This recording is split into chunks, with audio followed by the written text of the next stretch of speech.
Donald Trump anasema kwamba kiongozi wa Irani anayekuja hatodumu muda mrefu iwapo hatapata idhini yake au hatapata idhini ya Marekani.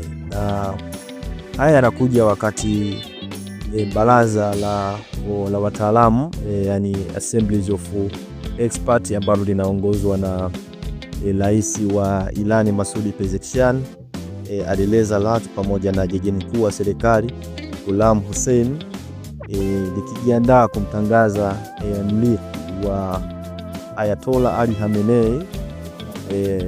Na awali Donald Trump alikuwa amesema kwamba anapaswa kushiriki kwenye mchakato wa kumpata kiongozi mpya atakayekuja kuchukua nafasi ya Ayatollah Ali Khamenei. Sasa ameibuka tena na kusema kwamba iwapo kiongozi huyu ambaye atachaguliwa na hili baraza la wataalamu wa Irani, yani Assemblies of Experts, iwapo hatapata idhini kutoka Marekani, basi hatoweza kuchukua muda mrefu. Tafsiri yake ni kwamba ataweza kuuawa, kwa sababu kinachotafutwa ni kwamba idhini ni nini? Idhini ni kwamba ni lazima aweze kusimamia maslahi ya Marekani ndani ya Irani. Ni kama vile kilichofanyika Venezuela baada ya kuweza kukamatwa kwa Nicolas Maduro. Tuliona sasa hivi kinachoendelea ni kwamba mafuta yanaendelea kuchukuliwa kutoka Venezuela kuelekea Marekani, na viongozi ambaye yupo pale Delcy Rodriguez ni kwamba yupo pale kama kibaraka ambaye anafanya kazi pia kwa kulinda maslahi ya Marekani ndani ya Venezuela.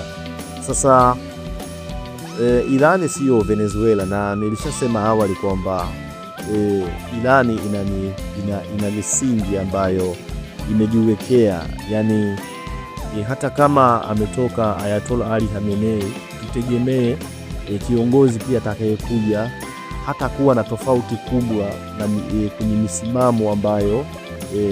misimamo ambayo alikuwa nayo Ayatollah Ali Khamenei. Kwa hiyo hiki anachokisema Donald Trump nadhani itakuwa ni ndoto, kwa sababu ni kitu ambacho kwa wageni hakitowezekana. Na baada ya kuweza kumuua Ayatollah Ali Khamenei ni kwamba tumeweza kuweka pia kuongeza mshikamano wa Irani wao wenyewe kwanza, kwa sababu tuliona Donald Trump au Marekani ilitaka kuweza kuwapatia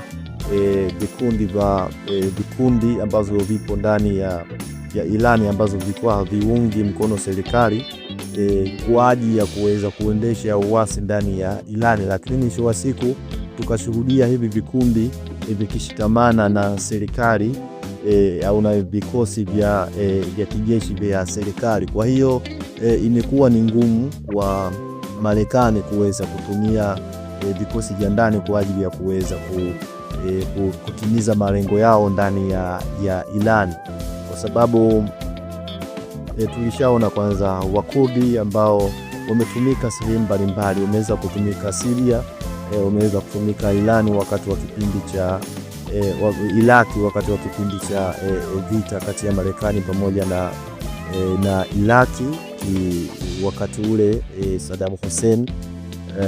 Na baadaye tukirudi upande wa Syria, baada ya Marekani kuweza kutimiza malengo yake ndani ya Syria, mwisho wa siku iliweza kuachana na hivi vikosi vya Kurdi. Manake kwa kifupi ni kwamba Marekani imekuwa ikitumia makundi mbalimbali kwa ajili ya kuweza kutimiza malengo yao, lakini mwisho wa siku vile vikosi vimekuwa vikiachwa. Sasa wakati Marekani ilipotaka kutumia hiki kikosi cha Wakurdi, ni kama vile Wakurdi walishasoma game la Marekani ambavyo anavyolipeleka, ni kwamba wao wanakuwa wanatafutwa wakati wa matatizo, lakini matatizo yale yakishaisha na Marekani kuweza kutimiza malengo yake, wao wanakuwa wanatelekezwa. Kwa hiyo hiki kimeshindikana kwa Irani, kwa sababu tumeona kuna kuna ule umoja wa kitaifa ambao umekuwepo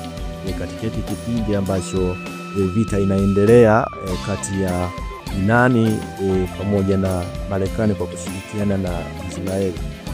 Lakini pia Irani yenyewe inasema kwamba ipo tayari kuendelea na vita sio chini ya miezi 6, na imesema kuwa imetumia katika yale makombora ambayo inatumia kwa sasa hivi. Inasema kwamba wametumia makombora ya kizazi cha kwanza na kizazi cha pili, lakini silaha ambazo zimetengenezwa hivi karibuni bado hazijaanza kutumiwa. Sasa kwa upande wa Marekani kwamba itakaa kwenye hii vita kwa muda gani ni kitu ambacho kwamba Marekani wao walikuwa wamejipanga kwenye hii vita, walikuwa wamejipanga kukaa kwenye hii vita kwa muda mfupi. Sasa kitendo cha Irani kusema kwamba inaweza itakaa kwenye hii vita sio chini ya miezi 6, maanake ni mtihani kwa Marekani, kwa sababu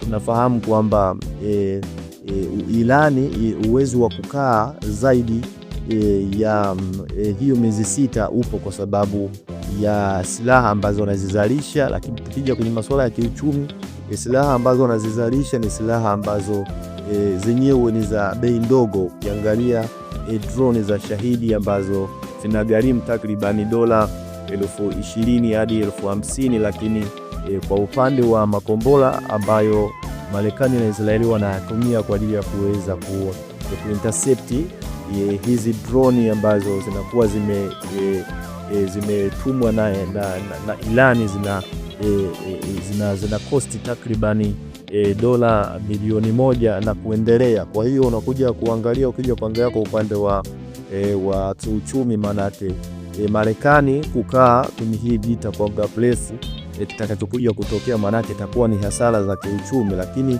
tukija kwenye namba ya silaha ambazo wanazo ni kwamba Irani ataweza kukaa kwenye hii vita kwa muda mrefu kwa sababu namba ya silaha ambazo wanazo, na kwa sababu Irani inatumia zaidi drone ambazo zimetengenezwa kwa bei ndogo, ina idadi kubwa ya hizi drone. Lakini tukija kwa upande wa Marekani pamoja na Israeli, tunafahamu kwamba kwanza tulishaona kwamba haya makombora ambayo Marekani inatumia kwa ajili ya kuweza kupangua hizi drone au makombora kutoka